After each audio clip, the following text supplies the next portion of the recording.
A ver, ¿cómo es? Por favor, lo que pasa es que si se advierte a la persona que está siendo investigada que tiene derecho a no autoincriminarse, se le hacen todas las advertencias para que pueda expresarse voluntariamente dentro de un acto de audiencia, pues, ante cualquier juez o de control legislativo o juez de conocimiento, y él decide pronunciarse al respecto, pues ese pronunciamiento que haga se debe tomar exento de la autoincriminación, que es como el valor supremo que se le da a esa decisión y a esa intervención de ese menor. ¿Por qué se dice esto? Hace un momento el doctor Chaparro nos explicaba, nos decía que hay un pronunciamiento de la Corte Constitucional cuando se decide escuchar a los testigos, y como testigos se les toma un juramento a las personas para que declaren dentro de una investigación.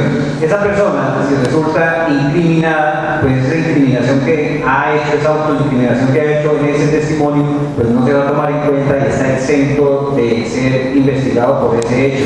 Pero si esa persona, a pesar de las advertencias de no autoincriminarse y que sea consciente de esa información que se le da, que puede guardar silencio y que puede resultar perjudicado, y todas las consecuencias a las que se refiere el artículo 33 de la Constitución Política, pues fácilmente se declarar contra sí mismo, pues, y contra sus familiares, puede fácilmente resultar investigado, involucrado en una investigación, de tal manera que no hay una fórmula sacramental para decir que se investiga o no se investiga a una persona. Lo que nosotros consideramos en el grupo es que se debe escuchar siempre y cuando con las advertencias muy puntuales sobre el derecho que le asiste de no decir nada, de quedarse callado, de guardar silencio y de no autoincriminarse. Conclusión: si no renuncia a su derecho a no autoincriminarse, no lo escuchamos. ¿Esa sería la conclusión? Entonces, ¿cuál es? El adolescente puede exponer libremente en qué momento él puede expresarse, en qué momento guardar silencio. No sería absoluto que o guarda silencio para no autoincriminarse o se expresa. No es absoluto uno u otro. Depende de la manifestación que quiera. Bueno, pero aquí como juez, cojamos en el papel del juez. El adolescente plantea la posibilidad o no, solicita que lo escuche. ¿Cómo le resolvemos el problema? Entonces usted le dice: usted tiene derecho a guardar silencio, renuncia al derecho a guardar silencio. Entonces el adolescente le dice: sí, pero ¿qué pasa si le dice que no? Es que ¿No lo escuchan? Es que la autoincriminación resulta más grave que cualquier otro derecho, y esa autoincriminación puede resultar más perjudicial para el adolescente, y eso es lo que hay que ponderar. Y esa ponderación sobre esos dos derechos creo que debe resolverse en favor del adolescente. Y si el pronunciamiento del joven que decide no guardar silencio conlleva a una autoincriminación, a asumir una responsabilidad, lógicamente hay un perjuicio, y eso es lo que se debe ponderar. Y si es indispensable o si no se acepta por parte del joven que renuncia a ese derecho y acepta escuchar esas advertencias que se le hacen, pues no se debe escuchar. Bueno, a ver. Ya somos de conocimiento, ¿cierto? Ya preguntarle a ese menor que si renuncia al derecho de votar, eso ya es otra cosa, porque es que él ya renunció a la votación incriminado, porque hay que ser todo claro. Bueno, esa es una razón, ese es un argumento. ¿Cómo a autoincriminarse si el señor ya aceptó cargos y lo que va a decir al juez: vea, señor juez, yo le voy a explicar qué es lo que pasó? Ese es un argumento de decir: no, señor, pues es lógico, lo voy a escuchar, diga todo lo que quiera, porque ya todo lo que diga de nada lo va a afectar. Ese es un criterio, por supuesto, y ese es un argumento. Pero hay otro. Pero es que es diferente la organización que pueda dar autoincriminante, a aceptación. De pronto se autoincrimina con la argumentación, pero no acepta. No, aquí partimos de la base de que no. Y el asunto es fácil, porque si llega a tener, si quiere manifestarse, después de darle una palabra para el problema que se manifiesta. El problema se presenta es cuando el adolescente decide a juicio. Y allá, obviamente, está dispuesto a que, como se dice coloquialmente, lo venza en el juicio. Pero quiere manifestarse. A ver. Cuando va a ser vencido el juicio y el otro delito por el cual va a ser sancionado es bastante grave. Luego es grave. Y si él le permite que hable, puede decirle que lo cometió, pero no con la gravedad que le están acusando. Después de los momentos, sí. ¿Cómo? Entonces, en últimas, ojo, necesitamos resolver porque este es un problema cotidiano. Y ustedes tienen que abogar. Un derecho fundamental del adolescente es a ser escuchado, por convención. Y otro derecho es a que no se autoincrimine. Válido. ¿Cómo resolver el problema? Porque es que todos los días tenemos argumentos de esa naturaleza. Entonces dice, no lo escucho porque si dice algo, se está autoincriminando. Sí, él tiene la facultad en su momento, en la declaración, de contestar en la eventualidad lo que él quiera. No, porque no lo van a interrogar. No, porque no lo van a interrogar. No, él va a hacer una manifestación. Entonces, es que ese derecho no se puede tomar absoluto como igual el derecho de renunciar de no autoincriminarse. De hablar, de poder pronunciar, de opinar. No se puede tomar en forma absoluta, porque es que ese, si bien es cierto, es un derecho, no se puede convertir en una obligación para las partes, porque ahí prima el derecho de él no autoincriminarse, de no revelar nada de lo que lo pueda perjudicar. Y eso es más, si se hace ese test de ponderación, como dice la Corte Constitucional en los fallos, pues sencillamente es más grave que se autoincrimine a que guarde silencio.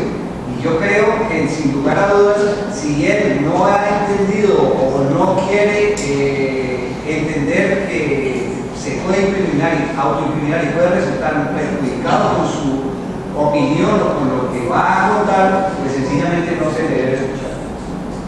Bueno, queda para pero a mí también hay que precisar si se le concede el derecho a hablar y a ser escuchado antes de la sentencia, antes del fallo, por ejemplo. Hay que precisar eso porque puede presentarse el caso, por ejemplo, que en una audiencia posterior a la imputación, el adolescente manifieste: yo acepté los cargos, pero ese día estaba dopado, estaba en el hospital, estaba dopado en una espalda. Puede llegar con eso. Si es después del fallo, dice usted. No, por eso hay que precisar si es antes o después. Bueno, es que después del fallo no hay problema. Después del fallo. Pero antes hay problema. Oye, antes hay problema y lo que tratamos de resolver. Él puede argumentar eso, o sea, sí, yo está bien, por ejemplo, en el caso de la imputación. Yo acepté la imputación que me hicieron, porque ya el abogado explicó todo eso. Pero resulta que yo ese día no entendía bien, estaba preocupado, estaba... Muy bien, ese es un caso de retractación, que es válido. Sí, claro. Obviamente, bueno, pero hay que tener en cuenta que ahí ya se ha pronunciado en relación con adultos, pero eso no se aplica en relación con el adolescente. Porque vea que este caso sería más o menos orientado a llegar a ese punto. Y es que en un momento, vamos a suponer que en el momento de la sentencia, el adolescente dice así, yo acepté allá, pero yo no entendí qué era lo que me querían decir. Y si después se examina los antecedentes, dice sí, yo veo que es razonable, por lo siguiente no le puedo aceptar. No puedo avalar la legalidad o decir que es legal el tratamiento. Bueno, vea, el problema de la tensión que hay entre el derecho a no autoincriminarse y el derecho a ser oído o a opinar convencionalmente aceptado, lo ha solucionado ya la jurisprudencia y se está aplicando. ¿En qué sentido? Señor, si el muchacho quiere pronunciarse o opinar, manifestarse, escúchelo. Porque sencillamente no le va a violar su derecho de no autoincriminación, porque lo que va a escuchar de él lo va a escuchar en los términos de no autoincriminación. Esto es, no le va a valorar aquello que él diga que lo puede incriminar. Dicho de otra manera, todo cuanto pueda decir será aquello que le beneficie y aquello que no lleve a la fiscalía a que se constituya o que lo tome como un elemento de juicio para que sea. Pues manifestación de que es el responsable es que la manifestación que hizo ante el juez en tal oportunidad hizo tal o cual manifestación, que es lo mismo que sucede con el delito de falso testimonio. Recuerden, si ustedes revisan la jurisprudencia que tiene que ver con lo que dijo la Corte al hacer la ponderación, tratándose de la misma tensión que hay, tratándose de los adultos, cuando deciden ir a juicio y el defensor dice: yo voy a llamar al cliente para que declare, y declara bajo juramento. Y si declara bajo juramento, pues se supone que tiene que decir la verdad, toda la verdad y nada más que la verdad, pero en relación con aquello que no lo vaya a afectar, que no lo vaya a autoincriminar. Entonces, cuando se va a hacer la valoración de lo que dijo, pues no se va a tomar lo que lo incrimina, sino aquello que naturalmente explica en un determinado contexto qué fue lo que pasó y que apunta a probar la teoría del caso de la defensa, porque la defensa lo lleva a comprobar su teoría del caso. Y en esos términos, obviamente se saca la dificultad que hay de decir: no lo escucho, porque le sacrifica de una manera un derecho por respetar el otro. En cambio, ahí dice: listo, yo le respeto los dos derechos, y ese derecho tiene derecho a hablar. Pero si en el contenido de lo que usted vaya a manifestar resulta un elemento incriminatorio, ya no se puede. Es una manera, pues, a fin y al cabo, salomónica de llevar el problema. Es que sería ideal, pero eso no se va a dar. Resulta que si una persona decide hablar, debe hacerse la advertencia. No, por supuesto. Y eso implica que lo que diga puede ser usado en su contra, como dicen en las películas. No. Hay una cosa con esto, mire. Resulta que en el sistema acusatorio se trata de que las pruebas se presenten en juicio, ¿cierto? Es prueba solo lo que se presenta en juicio. Antes, los jueces, se supone que los jueces no están contaminados ni conocen absolutamente nada de lo que ha pasado ni lo que va a pasar en el juicio.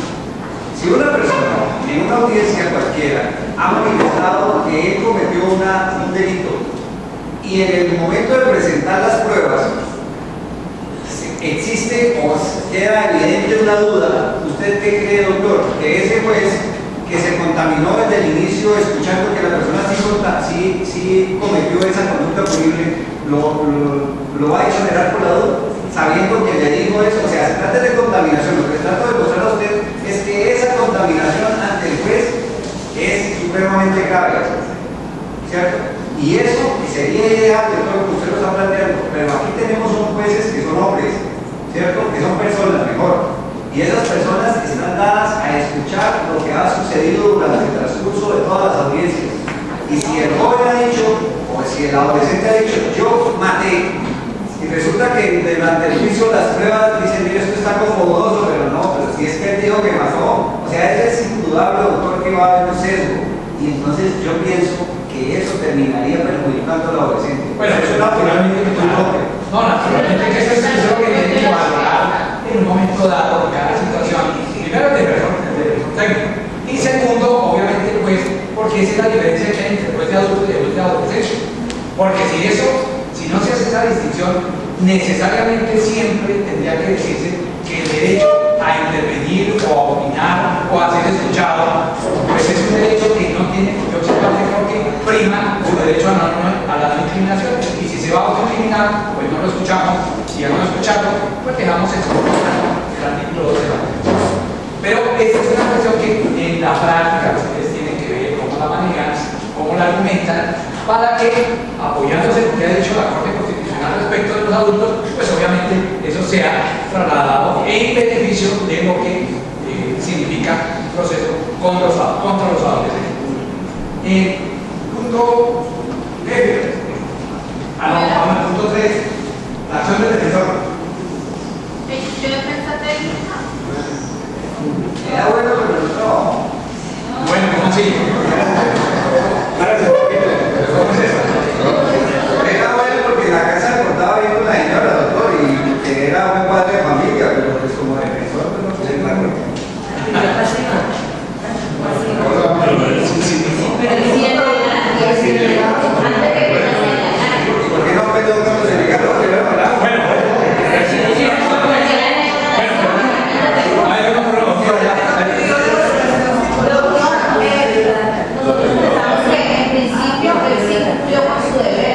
¿Por qué? Porque él cuando, antes de que realizara esa aceptación, él le indicó que por favor se hiciera el examen a la menor, que como era una enfermera comunicación y se trataba de imputación, pues obviamente que allí no había lugar a ningún recurso, pero también pecó, decimos también, porque en la medida de aseguramiento él no apela, y él de pronto allí también ha podido capacitar y le ejercer ese derecho de defensa.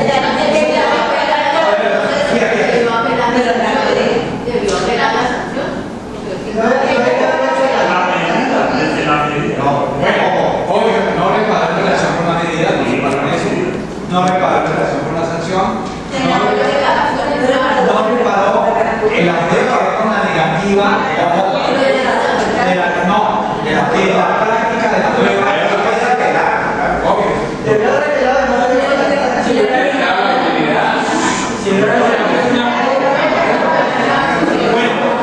¿Qué otro interrogante les quedó a ustedes acá y que podamos, obviamente, a manera de confusión, plantear? El caso de la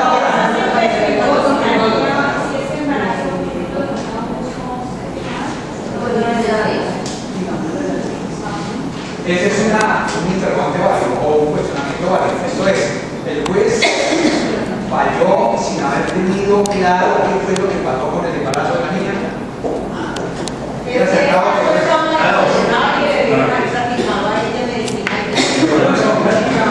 Otra cosa, que esto debe haber estado dentro del trámite de medicinalidad. O sea, llegar más allá de lo que simplemente dice la niña que ahora no, ¿por qué lo hizo? ¿Quién lo hizo? ¿Por qué tomó esa decisión? Y si de verdad puede llegar a esta mundo, si de verdad puede que fácilmente no se trataba de un homicidio y menos agravado en las circunstancias como se presentó por la fiscalía. No se trataba de una muerte de un hijo fruto de acceso a carnal violento o abusivo o inseminación artificial de la violencia de abuelo fecundado o no consentido.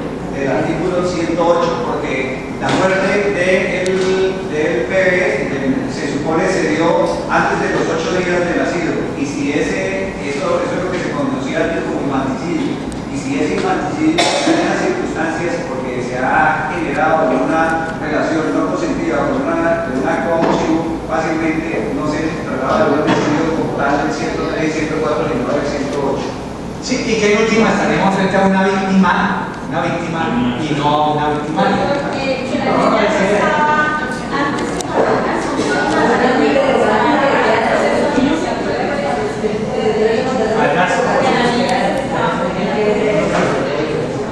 Exactamente, ese es el punto adicional que es válido.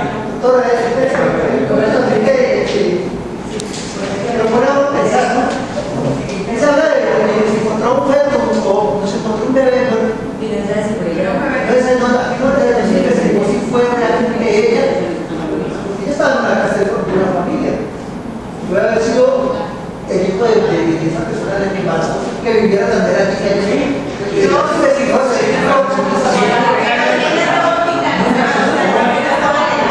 Listo, bueno, si hay alguna otra cuestión,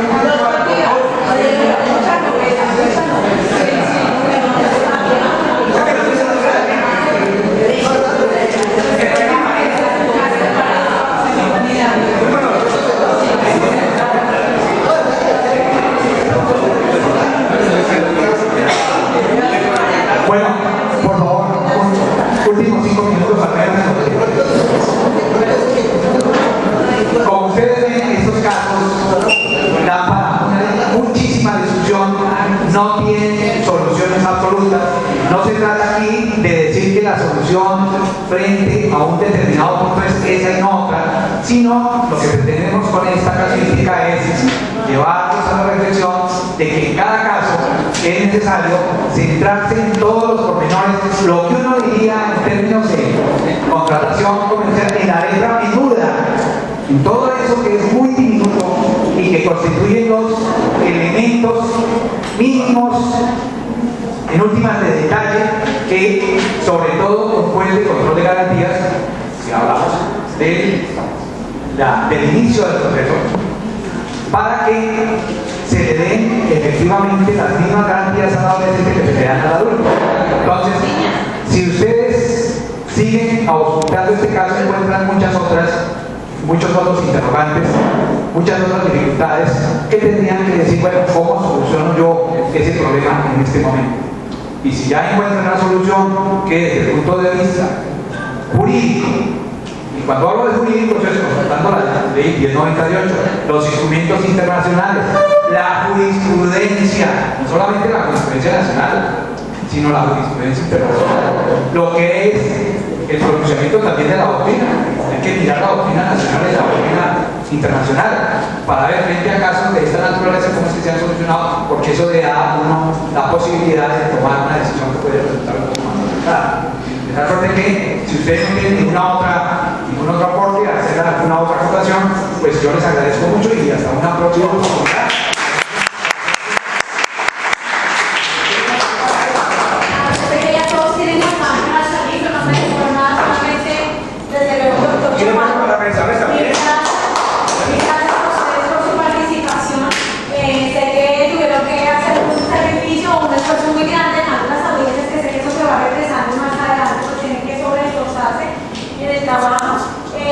Simplemente, pues nada, más que agradecimientos es algo muy puntual y es tal vez que precisamente como se trata de un sistema de responsabilidad penal, es por eso que si no están todos los actores juntos, pueden ser defensores, fiscales, operando a favor del interés superior del niño, desde luego nunca se va a ver esa protección integral de la cual está hablando la ley de 98.